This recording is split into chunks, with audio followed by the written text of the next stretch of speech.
보자.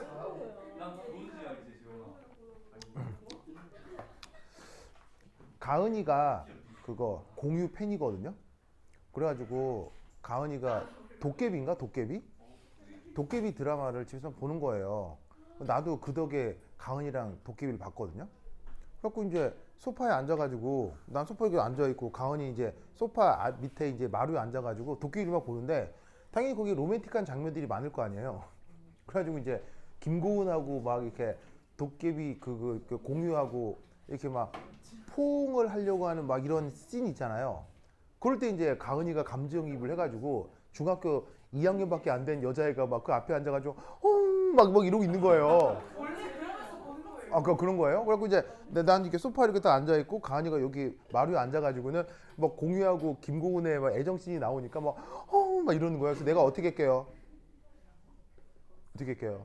가은이가 이러고 있는데 내가 조용히 뒤에 가가지고는 가은이 뒤에서 싹 껴안았죠. 근데 갑자기 가은이가 보다가 어떻게 아빠 왜? 얼마나 재밌든지. 재밌어. 진이야. 만약에 집에서 그러고 있는데 채린이 아빠가 뒤 이렇게 하면 어때요? 저는 개인적으로 집에 방에서 혼자 팬으로 보는 편이라. 아니 만약에 그랬다면. 만약에 아빠가 뒤에서 그 채린아 이렇게 하고. 예. 그래서 어색한 사이라서 그래서 하여튼 그래서 난 엄청 웃겼었어요. 예. 그래서 그 이후로도 가은이가 막 드라마 볼 때마다 또 가은이가 좋아하는 드라마가 그거 뭐냐면은 이태원 클라스거든요. 그래서 이태원 클라스 볼 때도 거기서 이제 박세로이하고 조이수하고 이렇게 막 처음으로 사랑 고백하는 장면이 있어요. 그러면서 이제 드디어 박세로이가 그 조이수 손을 탁 잡는 장면이 있거든요.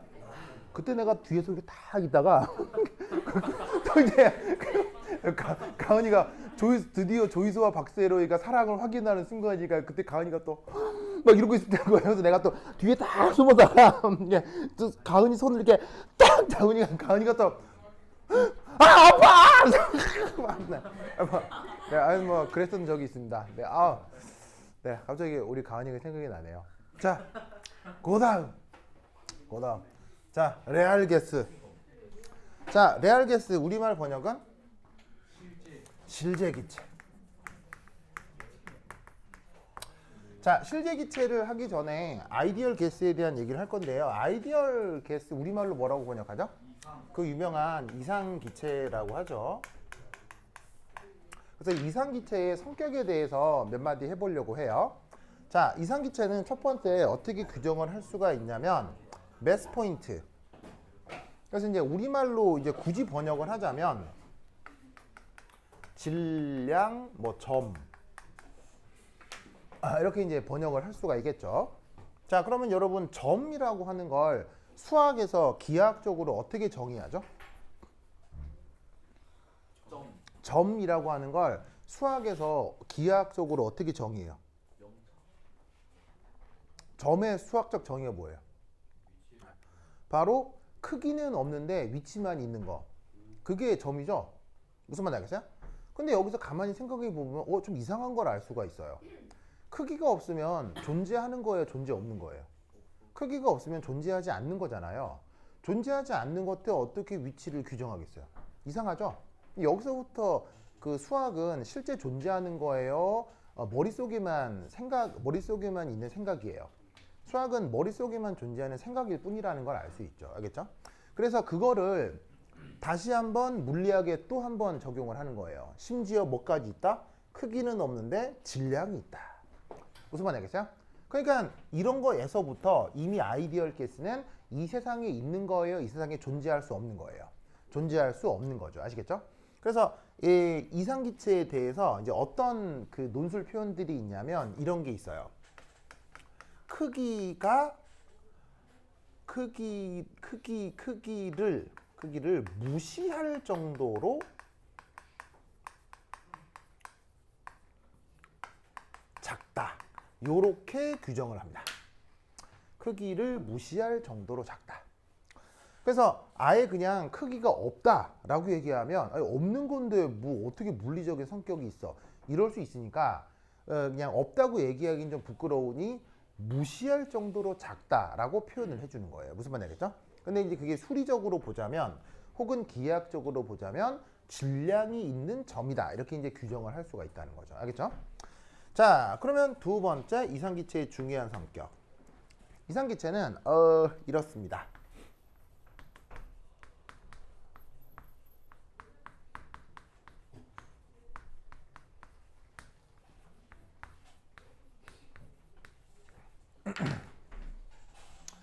자, 여기 이제 어떤 말이 나오냐면 인터랙션이라는 말이 나오거든요. 인터랙션 우리말 번역 뭐임? 인터랙션 우리말 번역 뭐임?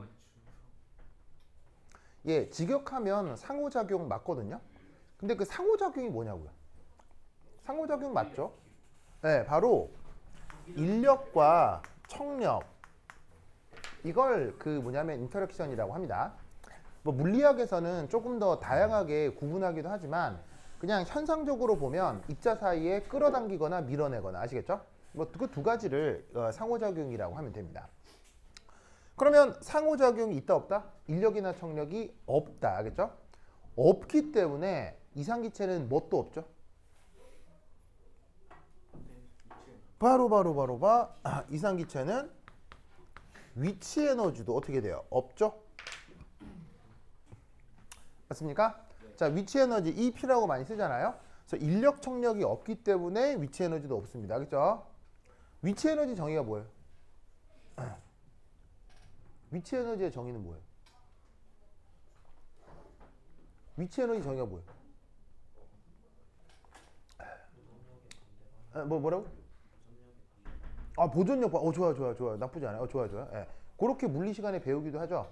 근데 그 시각적으로 그냥 금방 파악할 수 있는 건 이거죠. 위치 에너지는 이렇게 규정되죠. 인티그럴 인력 아니면 청력 이 벡터를 변위 벡터랑 내적을 한 거예요. 그런데 변위에 따라 인력 청력이 바뀔 수도 있으니까 미소 변위에 대해서 적분을 한다. 이렇게 규정할 수 있죠. 그래서 이게 위치 에너지 수식입니다. 알겠죠? 그래서 인력하고 청력을 변위에 대해 적분한 게 위치 에너지. 알겠죠? 이게 원래 정의예요. 그러니까 어떻게 되겠어요? 인력하고 청력이 뭐하다고요? 0. 그럼 0 적분하면 뭐 돼요? 0이죠? 그래서 없는 거예요. 알겠죠? 네, 그래서 이게 뭐 가장 명확하게 얘기해 줄 수가 있는 거죠. 그래서 위치 에너지의 정의가 이거기 때문에 바로 인력 청력이 없으면 위치 에너지도 없다. 그러면 이상기체에선 바로 역학적 에너지가 무엇으로만 구성되겠어요? 바로 운동 에너지만으로 구성이 되겠죠. 알겠죠? 운동 에너지에다가 위치 에너지 더해 역학적 에너지인데 이런 식으로 위치 에너지가 없으니까 운동 에너지가 바로 기체의 이상기체의 역학적 에너지가 된다. 그래서 이상기체는 첫 번째 크기도 없어요. 인력 청력도 없어요. 그러면 이상기체는 없는 거 투석인데 그럼 이상기체가 그럼 당최 하는 게 뭐냐? 그게 바로 세 번째 완전 탄성 충돌이에요.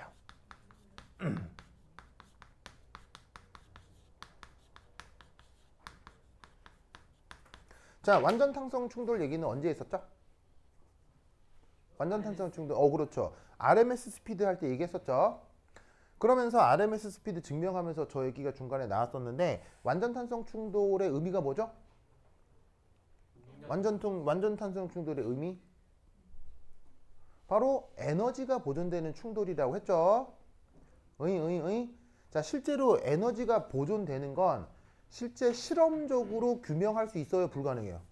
에너지 보존을 실험적으로 규명할 수 없죠. 이게 소모되는 에너지들이 너무 많기 때문에 방식이 다양해서 그걸 실험적으로 보여줄 수는 없어요. 그래서 사실 에너지 보존은 진짜라기보다는 일종의 가정이라고 봐야 되겠죠.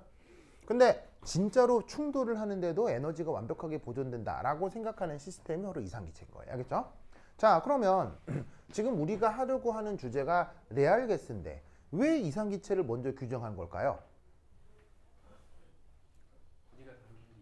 바로 이상기체가 아닌 걸 실제 기체라고 규정하면 되기 때문이에요. 그러면 실제 기체의 속성은 크기가 있다는 얘기 없다는 얘기예요. 있나 보다.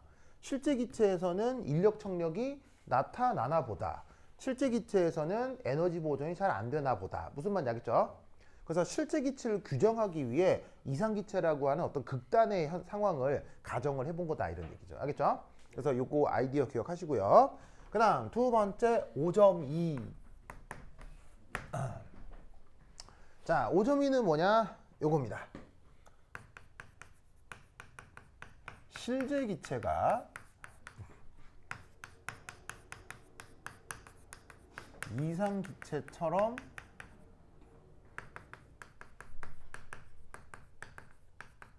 행동하는 조건입니다. 자, 실제 기체는 당연히 이상 기체 아니고요. 그럼 이 말은 다르게 얘기해서 세상에 존재하는 모든 종류의 기체는 이상 기체가 있다는 얘기예요, 없다는 얘기예요? 이상 기체는 없다는 얘기예요. 존재하지 않아요.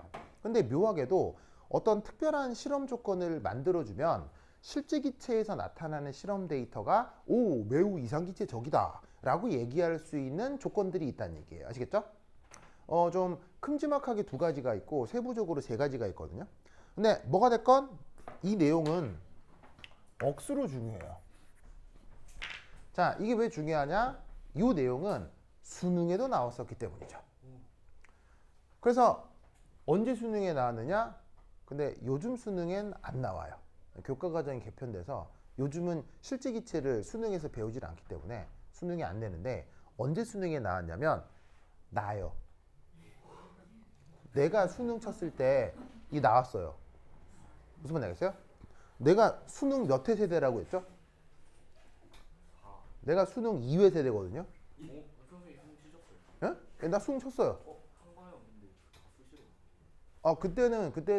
그때는 수시가 없었어요. 옛날에는 수시가 없어요. 무조건 정시에 시험 치고 다 가야 돼요. 그때는 본고사가 있어서 내신도 안 중요했어요. 내신 9등급 맞아도요. 본고사 잘 치면 서울대 갔었어요. 왜 그럼 엄청 잘 친 거예요? 예?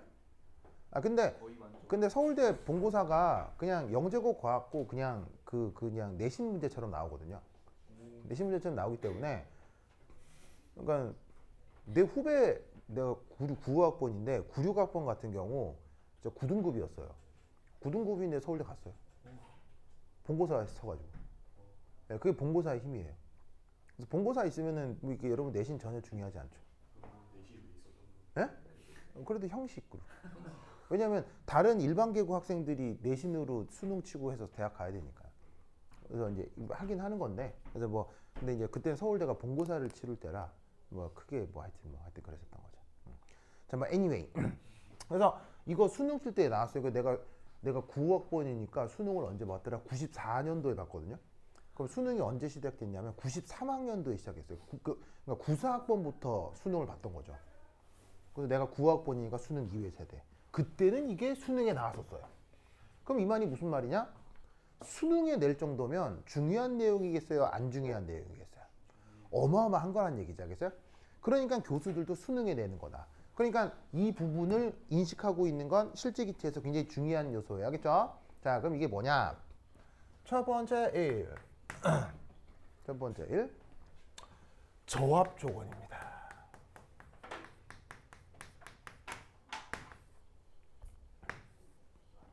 저합 조건. 자, 그러면 여러분 이 압력이 낮다를 다르게 어떻게 받아들여도 좋냐면요. 혹은 그 부피가 아주 크다. 혹은 그 부피가 아주 크다. 무슨 말 알겠죠? 이렇게 받아들여도 되겠죠? 맞나요? 압력이 낮은 거과 부피가 큰 건 서로 같은 그 맥락이 있는 거니까 부피가 크다, 그 다음에 압력이 낮다 이런 얘기를 해볼 수가 있죠. 그럼 이때 어떤 생각을 해볼 수가 있냐면 그 기체가 들어있는 그릇 부피에 비해 우선 첫 번째 기체 자체 크기를 무시해 볼 수 있어요. 자, 그럼 여기서 하나 알아두면 좋은 게 있는데 기체 자체 크기 이게 대략 어느 정도 되냐면요. 뭐 당연히 기체 자체 크기는 기체마다 다 똑같겠어요? 다 다르겠어요? 기체 자체 크기는 당연히 실제 기체니까 상황마다 다 다릅니다. 다 다른데 대략 크기가 0.01에서 0.03 리터 퍼 몰 요 사이에 들어갑니다. 대략 아시겠죠? 저 정도에 들어갑니다. 근데 여러분 여기에 있는 그릇 부피 중 혹시 여러분 이런 말 들어본 적 있어요? 22.4리터 이런 말 들어본 적 있어요? 22.4리터 이거 되게 유명한 숫자죠? 물론 조건이 붙긴 하죠. 뭐 몇 도씨 몇 기압? 0도씨 1기압 이런 조건이 붙긴 하지만 1기압일 때도 기체 1몰을 넣어둔 그릇 부피가 22.4리터잖아요. 1기압일 때도. 그런데 1기압이 아니라 압력을 더 낮춰서 0.5기압이면 뭐 40리터 정도 된다는 거 아니에요. 뭔 말인지 알겠어요? 그래서 사실은 압력을 낮추면 얘는 더더더 커질 수 있으나 어쨌거나 자체 크기는 변하는 거 이건 고정적인 거예요. 입자 자체의 크기는 가변적인 거예요, 고정적인 거예요. 이건 정해져 있는 거죠. 그러니까 어떻게 되냐면 압력을 낮춰서 얘가 더더욱 커지면 이거에 대해서 그릇 자체의 크기를 매우 없는 거로 생각을 할 수 있다 이런 얘기인 거예요. 무슨 말인지 알겠어요? 그러면 어떤 조건이 달성이 되겠어요? 바로 이 첫 번째 조건이 아주 비슷하게 달성이 되겠죠. 그래서 저압 조건에서 실자 기체의 실험 데이터가 매우 이상기체적이 됩니다. 그리고 설명할 수 있는 게 하나가 더 있는데 이 그릇의 부피가 매우 크면 분자 간 평균 거리는 멀어질까요? 가까워질까요? 부피가 매우 크다는 얘기는 그만큼 분자들이 더 넓게 분포하고 있다는 얘기잖아요. 그러니까 분자 간 평균 거리가 멀어지는 거죠. 그러면 분자 간 평균 거리가 멀어지면 분자 간 인력이나 청력 이런 건 크기가 커질까요? 작아질까요? 멀어질수록 서로 간 인력은 더욱 작아지겠죠. 됐나요? 됐죠? 그래서 서로 간 인력이 작아지니까 무슨 조건 비슷해지겠어요? 이런 조건 비슷해진다 이런 말이죠. 무슨 말인지 알겠죠? 그래서 저압 조건이 되면 1번하고 2번 조건을 자연스럽게 만족하게 되기 때문에 데이터가 매우 이상적이 된다. 알겠죠? 그래서 이 저압 조건 꼭 기억해 두세요. 그 다음 두 번째 이 고온 조건입니다. 고온 조건.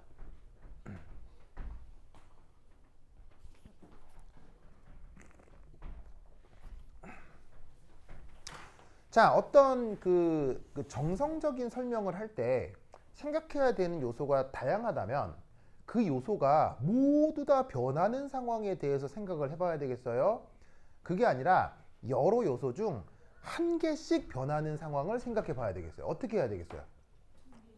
그러니까 어떤 결과를 나타내는 이유들이 많을 때 이것 때문에도 변하고 요것 때문에도 변하고 저것 때문에도 변하는 걸 연구를 해야 되는데 이 모든 요소들이 다 변한다. 그럼 이거 어떻게 될 거냐? 이렇게 연구하면 편하겠어요? 정신 하나도 없겠어요? 머리가 어지러질 할 거 아니에요. 그래서 그런 거에 대한 연구를 할 때는 항상 어떻게 해요? 어떤 요소를 생각할 때는 다른 요소는 어떻게? 가만히 있어라. 알겠죠? 그래서 다른 요소들은 고정하고 얘가 변할 때 어떻게 되느냐? 이런 연구를 하는 게 기본 아니겠어요? 그죠? 그러면 잘 봐. 앞에서는 무엇에 대한 얘기를 했어요? 부피가 크다 작다 이런 말을 했잖아요. 그럼 두 번째 얘기를 할 때는 그 부피도 역시 변한다라고 얘기를 해야 되겠어요? 두 번째 얘기할 때는 부피는 고정적이라고 얘기를 해야 되겠어요?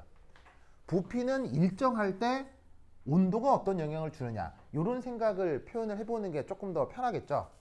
그래서 온도가 변한다라고 할 땐 어떤 생각을 하는 게 좋냐면 이 경우 부피는 일정하다고 가정을 해보자 이런 얘기죠. 그러면 이때 어떤 생각을 해볼 수가 있냐면 첫 번째 부피가 일정하다면 온도가 변해도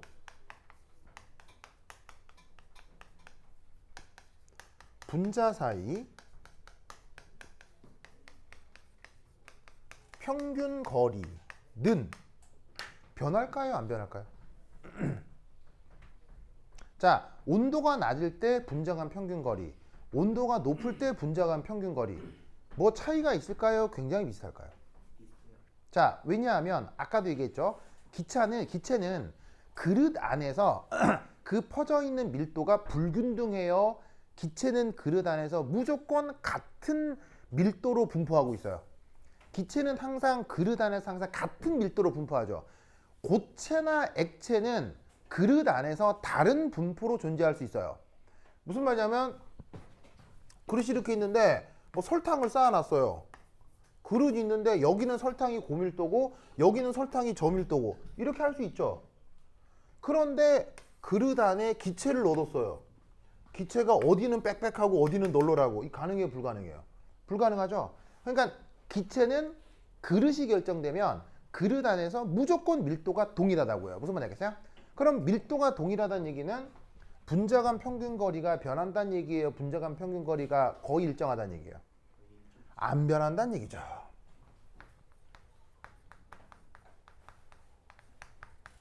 오, 그러면 분자 간 평균 거리가 일정하다는 얘기는 뭐도 안 변한다는 얘기예요.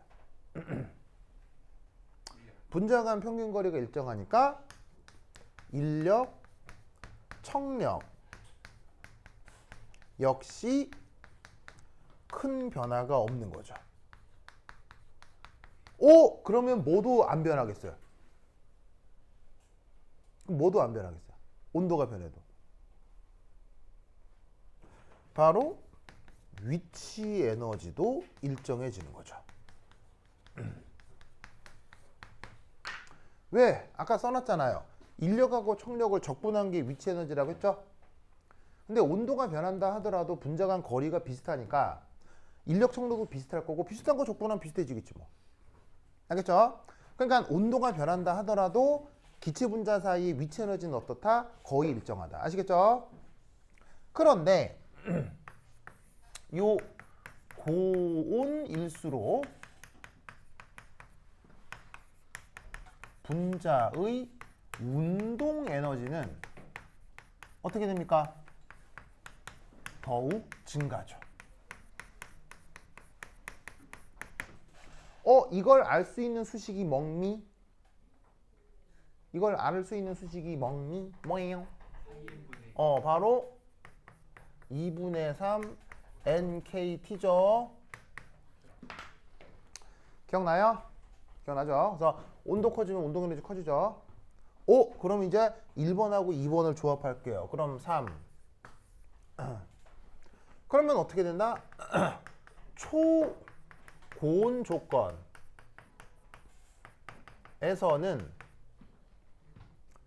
어떻게 될 거냐? 역학적 에너지의 대부분이 무엇으로 이루어지겠어요? 바로 운동 에너지가 된다는 얘기죠. 왜냐? 온도가 높건 낮건, 온도가 크건 작건 위치 에너지는 고정적인데 온도가 올라가면 운동 에너지는 계속 커지니까 그럼 온도를 더더욱 올려보자. 뭐 더더더더 올리면 위치 에너지는 가만히 있는데 운동이 계속 커지면 전체 역학적 에너지에서 운동 에너지 비율을 무조건 더 크게 만들 수 있겠죠. 무슨 말인지 알겠어요? 그러면 이 상황이 누구 상황이랑 비슷해지겠어요? 요거랑 상황이 비슷해진다 이런 말이에요. 무슨 말인지 알겠죠? 그래서 고온 조건에서 실제 기체의 실험 데이터가 아주 이상기체적이 됩니다. 알겠죠? 그래서 수능에서 요 저압 조건, 고온 조건 수능 기출 문제로 엄청 많이 나왔었어요. 내가 여러분만 할 때. 그래서 요 두 개는 꼭 기억해 두시는데 이때 한 가지가 더 있습니다. 바로 3. 얘는 그 수능에는 안 나옵니다. 수능에는 안 나오는데 얘는 이제 물리화학에 나오는 마지막 조건입니다. 자, 어떤 조건이냐? 바로 보일 템포라처입니다.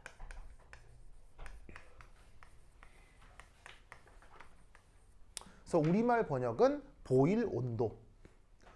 여러분 보일이란 말 들어본 적 있어요? 자, 보일 누구예요? 보일 법칙 할 때 그냥 반 그 보일입니다. 아시겠어요? PV 일정. 기억하죠? 당연히 기억하죠. 그냥 반인데 그냥 반 이름이 붙은 어떤 온도 조건이 있어요. 그래서 쓸 때 어떻게 쓰기도 하냐면 T라고 쓰고 아래점자 B 이렇게 씁니다. 그래서 고온, 저압과 무관하게 보일 조건, 보일 온도라고 하는 특별한 상황이 되면 이놈의 실제 기체의 모습이 아주 이상기체적이 됩니다. 그러면 이 보일 온도의 의미가 뭐냐? 는 뒤에서 얘기해 보도록 하겠습니다. 그래서 이제 지금은 당장 얘기하기 어렵고 얘는 매우 수리적인 개념인지라 뒤에서 다시 한번 언급하도록 하겠습니다. 알겠죠? 그렇죠? 자, 쓰고 있어요? 자, 빨리 한번 쓰세요.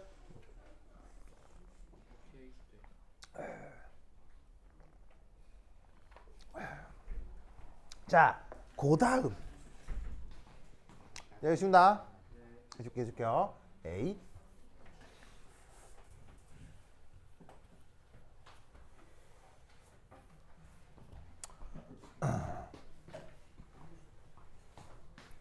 그 다음 5.3. 자, 그 다음 해볼 내용은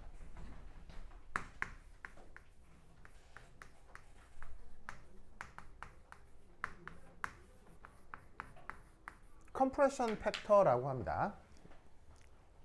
우리말 번역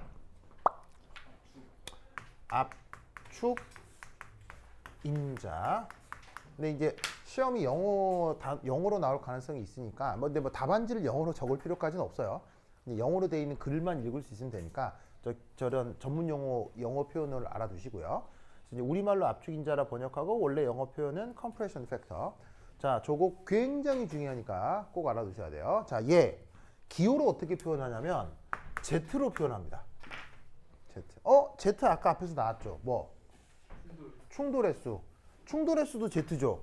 얘도 Z죠. 어떻게 구분하느냐? 아까 충돌횟수 Z, 뭐 이게 V분의 N, V바, 시그마 했던 이거. 얘는 보통 대문자로 씁니다. 대문자. 그런데 얘는 보통 소문자로 씁니다. 근데 이것도 안 지키는 경우가 많습니다. 그래서 얘도 대문자로 쓰는 경우가 있어서 상황을 보고 뭐냐면은 개떡같이 얘기를 해도 콩떡같이 알아잡수셔야 돼요. 알겠죠? 그래서 이제 상황을 보고 잘 판단하시고 보통은 얘는 대문자, 얘는 소문자 쓰는데 안 지키는 사람들 많다. 자, 그럼 요 컴프레션 팩터 뭐냐? 우선 그 표현을 하나 볼 텐데요. 어떻게 규정을 하냐면 PV over nRT예요. 이렇게 정의가 된 것입니다.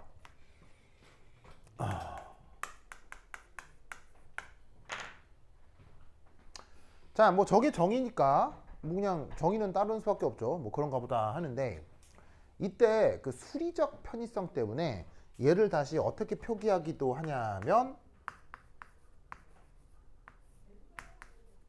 짜잔, 이렇게 표기하기도 합니다.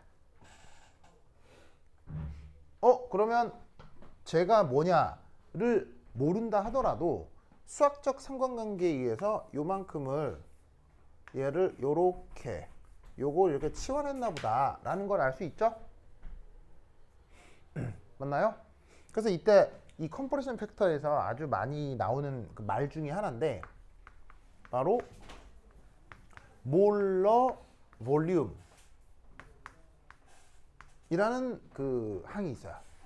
그래서 무슨 말이냐? 부피를 모른다는 아니고요. 그래서 몰라는 1몰을 뜻하는 형용사입니다. 1몰을 뜻하는 형용사. 그래서 1몰의 부피라는 뜻으로 이제 영어 표현으로는 몰러 볼륨이라고 하죠. 뭐냐면 VM이라고 쓰고 부피를 몰수로 나눈 겁니다. 그러니까 뭐 저기 무슨 대단한 의미가 있느냐? 없어요. 대단한 의미는 없고 그냥 쟤를 도입하면 수식이 조금 더 깔끔해져요. 그죠? 수식이 예뻐져서 저렇게 이제 도입해서 쓰기도 합니다. 자, 그런데 이 컴프레션 팩터는 값이 크게 두 가지로 표현할 수가 있습니다. 어떻게? 첫 번째, 1이거나 아니면 1이 아니거나. 알겠죠? 오, 그러면 언제 1이겠다?염? 바로 당연히 이상기체일 때고요. 그러면 1이 아닌 경우를 실제기체라고 하면 되죠. 그래서 컴프레션 팩터를 도입하는 이유는 사실 이상기체라기보단 실제기체에 대한 언급을 하기 위해서인데, 실제기체의 압력, 부피, 온도, 몰수 정보를 가지고 컴프레션 팩터 값을 구하면 그게 1이 아닌 건 당연하지만 1에서 크게 아닐 수도 있고 1에서 조금 아닐 수도 있죠. 그러면 어떤 경우에 1에서 벗어나는지, 조금 벗어나는지, 많이 벗어나는지로부터 실제 기체의 성격을 좀 편하게 표현할 수가 있는 거예요. 그래서 그런 이유 때문에 컴프레션 팩터라고 하는 아이디어를 적용해서 논리들을 만듭니다. 그래서 당연히 저것도 일반화학 과정에서 굉장히 중요한 요소니까 시험에 자주 나오니 어떻게 되는지 한번 살펴보자 이런 말이죠. 자, 그럼은 여기 쉴게요. 여기 나이 8.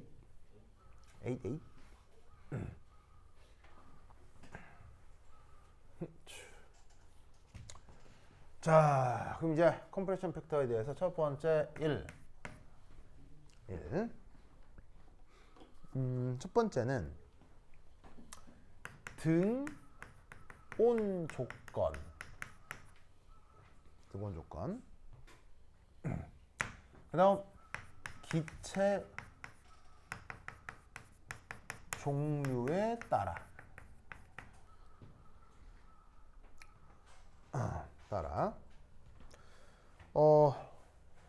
이 Z에 대한 압력의 영향, 요걸 한번 살펴보도록 하겠습니다.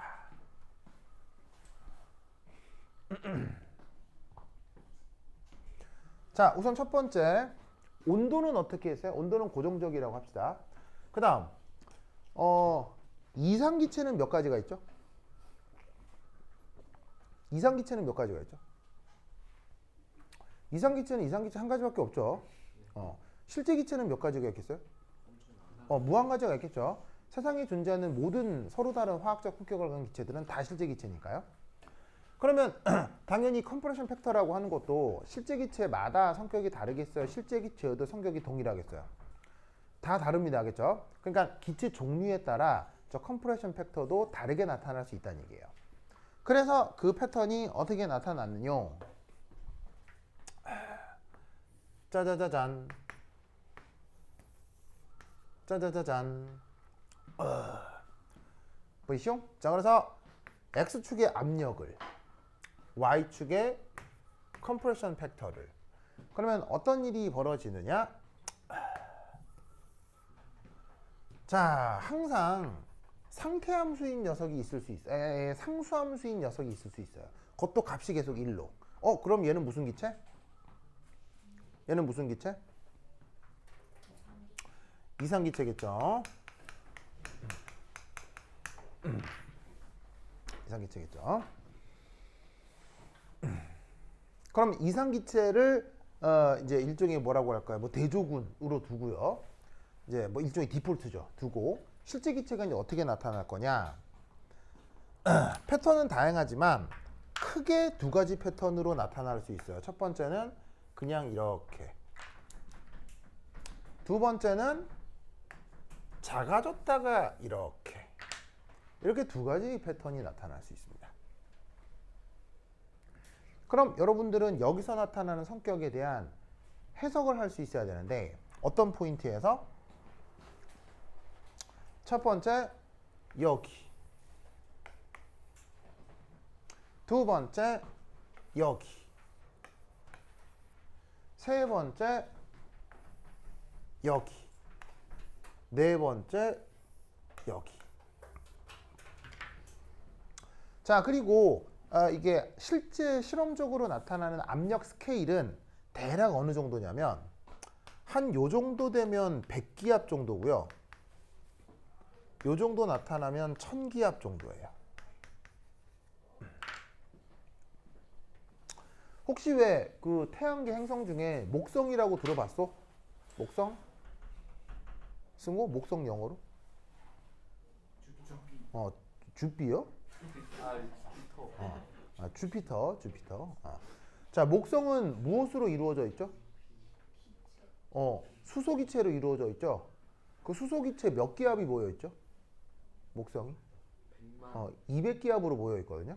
그래서 수소기체만 200기압으로 모여 있는 게 그 목성이에요. 그럼 그 200기압이라고 해봐야 목성 환경이 대충 어느 정도 요쯤 된다는 얘기 아시겠어요? 목성의 물리적 환경이 대략 여기쯤 된다는 얘기야. 그러니까 사실 우리 일상생활에서는 이런 거 경험할 일이 있어 없어요? 경험할 일이 없죠. 사실은 이거는 우리가 경험도 하지 못하는 너무 아득한 물리적 상황이긴 해요. 근데 이제 물리학자들이 이런 식으로 데이터를 다 수집을 해 놓은 거죠. 알겠죠? 자, 그럼 이제 이것의 의미가 어떠한 건지 정성적으로다가 여기에 대한 해석을 할 수 있어야 되는데, 자, 우선 첫 번째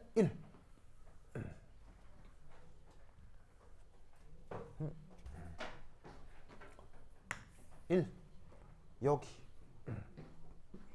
자, 그래서 1번의 상황은 뭐냐면 이겁니다. 컴프레션 팩터인데 이게 모든 경우의 수가 1로 수렴하는 걸 보여줍니다. 뭐 할 때? 압력이 0으로 수렴할 때. 그 상황이 바로 여기에 있는 이겁니다. 자, 이상기체는 말할 것도 없거니와 실제 기체라 하더라도 경우가 달라도 모두 다 데이터가 어디로 모이고 있습니까? 컴프레션 팩터 1로 모이고 있죠. 어떤 조건에서? 압력이 아주 낮은 조건에서. 알겠죠? 그러면서 아까 뭐라고 말씀드렸냐면 이게 무슨 조건이라고 그랬어요? 실제 기체가 이상기체적인 행동을 하는 조건이라고 했었죠? 그래서 실제 기체에서 정말 실험 데이터가 이러하다 하기 때문에 저합 조건에서 실제 기체가 이상기체적이다 라고 말을 또 만들어 붙이는 거예요. 이런 말이 있기도 전에 실험을 해서 얻은 데이터가 진짜 이러하다고요. 무슨 말 알겠죠? 자, 이건 간단하게 설명할 수가 있고요. 그 다음 두 번째 자, 얘는 뭐냐면 실제 기체의 컴프레션 팩터가 1보다 커지고 있는 상황이에요.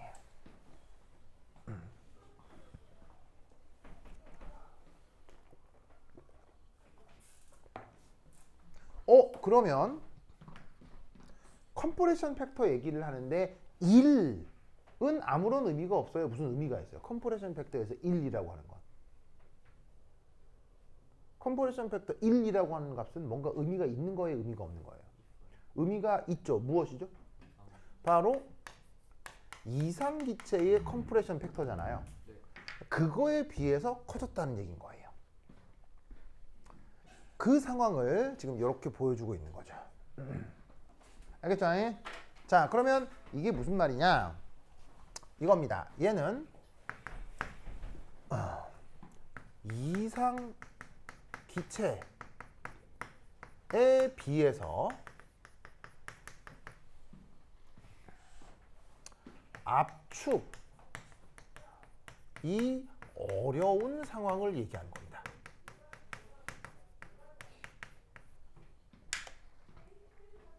자, 이게 무슨 말이냐? 여러분, 압축이라는 말은 부피를 늘리는 거예요? 부피를 줄이는 거예요? 압축이라는 말 자체가 부피를 부피를 줄이는 거죠. 그럼 기체의 부피를 줄이는 가장 효과적인 방법은 뭐예요? 기체의 부피를 줄이는 가장 효과적인 방법. 그냥 발로 그냥 꽉 밟으면 되는 거 아니에요? 피스톤 넣고 발로 꽉 밟으면 이게 푹 줄어드는 거잖아. 맞지, 맞지? 자, 그런데 이상기체라고 하면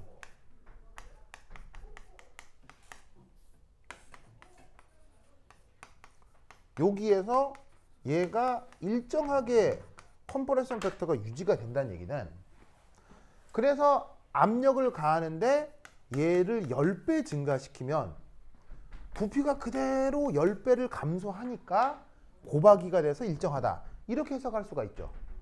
그런데 그 컴프레션 팩터보다 커진다. 이 말은 무슨 말이냐면 어떤 실제 기체의 경우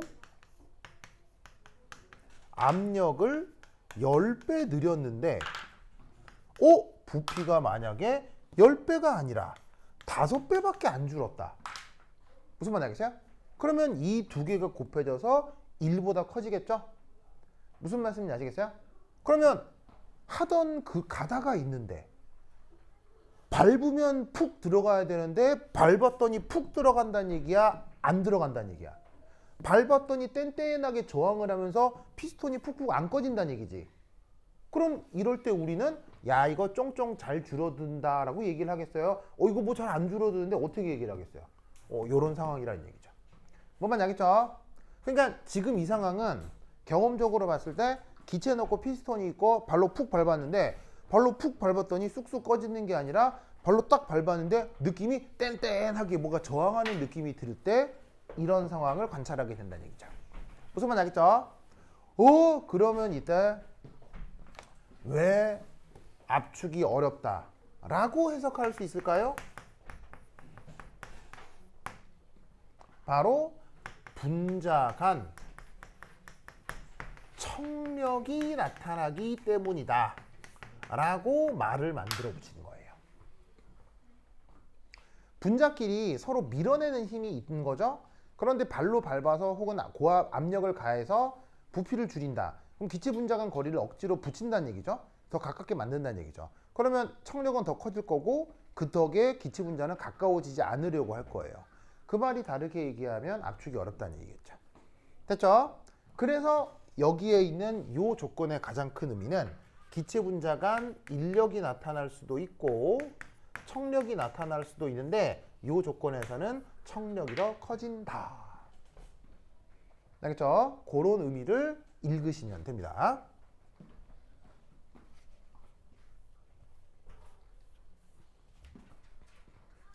그러면 이제 여기 세 번째. 자, 저 세 번째는 어떻게 되느냐? 그러면 요 실제 기체의 컴프레션 팩터가 1보다 작아지는 경우를 얘기하는 거겠죠. 바로 이상기체 컴프레션 팩터에 비해서 작아진다. 그러면 잘 봐요. 부등호가 크다 작다는 반대잖아요. 그럼 여기 있는 설명도 어떻게 해주면 되겠어요? 반대라고 해주면 되겠죠. 맞죠? 그러면 이 경우는 쉽게 얘기해서 어떻게? 분자간 무엇이 더 우세하다? 인력이 더 우세한가 보다 라고 말을 만들어 붙이면 되는 거죠. 됐나요? 네. 그래서 이때 이 조건에서는 인력과 청력 중 인력이 더 세다. 그러면 네 번째 4 여기는 실제 기체의 컴프레션 팩터가 1이 되네요. 바로 이상기체 컴프레션 팩터랑 같아지고 있군요. 그러면 이 경우는 인력하고 청력 중 어디가 우세할까요? 이 경우는 인력하고 청력이 같다고 해야 되겠죠? 맞나요? 여기서는 인력이 더 큰 거고 여기는 청력이 더 큰 거니까 1보다 작은 것도 아니고 1보다 큰 것도 아니고 1이 됐다면 이 경우는 인력하고 청력이 같아지고 있는 순간이겠구나. 됐습니까? 자, 그러면 여기서 한번 물을게요. 그럼 이 순간 이 기체는 이상기체인가요? 이 순간 이 기체는 이상기체일까요? 일시적이다. 왜 일시적이죠? 왜 이상기체가 아니죠?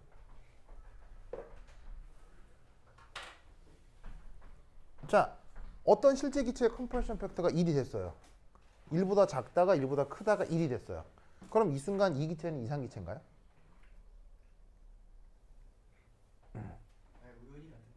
바로 방금 현수가 얘기했던 것처럼 우연히 같은 거예요. 근데 우연히 같다. 이건 조금 과학적이지 않은 것 같잖아요. 그럼 이제 느낌상 아닌 것 같고, 왜냐하면 사실 이상기체는 한순간의 성격이 아니라 이상기체는 내도록 그러한 성격이 이상기체인 거예요. 근데 얘는 이랬다가 이렇게 되다 보니 중간값 정리로다가 이래 한번 걸리는 것 뿐이잖아요. 그러니까 이런 걸 이상기체라고 할 수는 없는데 그렇게 얘기하기 좀 그렇고, 그럼 얘가 이상기체 컴프레션 팩터가 1임에도 이상기체가 아니다. 이걸 어떻게 얘기를 해줘야 되냐고요. 바로 이상기체를 다시 한번 성격을 규정을 하면 분자간 인력 얼마예요? 이상기체의 분자간 성격 인력 얼마예요? 인력 얼마예요? 0이죠? 분자간 청력 얼마예요? 0이죠? 그러면 분자간 합력 얼마예요? 0이죠. 이게 이상기체예요. 그래서 이상기체는 인력도 안 나타나고요. 청력도 안 나타나고요. 합력도 안 나타나요. 무슨 말인지 알겠죠? 그런데 지금 이 상황은 인력하고 청력이 같다라고 했지 인력하고 청력이 0이란 얘기는 아니라고요. 있는데 같아진 거예요. 무슨 말인지 알겠어요? 그러니까 이 상황은 어떻게 되냐면 우연하게 분자간 상호 작용력의 합력이 0이 된 것이에요. 그래서 인력도 나타나고 청력도 나타나는데 크기가 같다 보니까 미는 힘 끌어당기는 힘 같아져서 우연히 합력만 0이 된 거예요. 아시겠죠? 그러니까 우연히 이것만 0이 된 거니까 이성기체라고 할 수는 없죠. 이성기체는 모두 다 0이어야 해요. 무슨 말인지 알겠죠? 그래서 우연찮게 그렇게 된 순간이다 라고 이제 해석을 해주시면 되죠. 됐나요? 됐죠? 지금 몇 시죠? 23분이요? 자, 그러면 그 다음 준다잉. 자, 준다잉. 자, 두 번째. 안녕.